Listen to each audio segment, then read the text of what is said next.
ప్రతిఘటన టీవీకి స్వాగతం. క్షణక్షణం మీకోసం. హైదరాబాద్లో లోక్ మాన్థన్ కార్యక్రమాన్ని మాజీ ఉపరాష్ట్రపతి వెంకయ్య నాయుడు ప్రారంభించారు. ఈ సందర్భంగా ఆయన మాట్లాడుతూ అమ్మ భాషకు తొలి ప్రాధాన్యత ఇవ్వాలని, అమ్మ భాష తర్వాతే ఇంగ్లీష్ భాష అని సూచించారు మాజీ ఉపరాష్ట్రపతి వెంకయ్య నాయుడు. భారత సంస్కృతిని వెలికి తీసేందుకు ఇలాంటి కార్యక్రమాలు చాలా ఉపయోగపడతాయని, సంస్కృతిని ఎదుర్కోవడం అందరి బాధ్యత అన్నారు.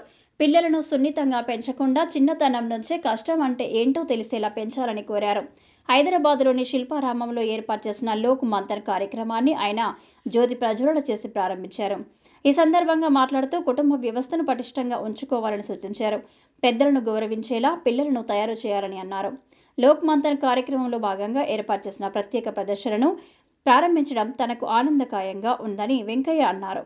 చక్కని కార్యక్రమాన్ని ఏర్పాటు చేసిన నిర్వాహకులను ఆయన అభినందించారు.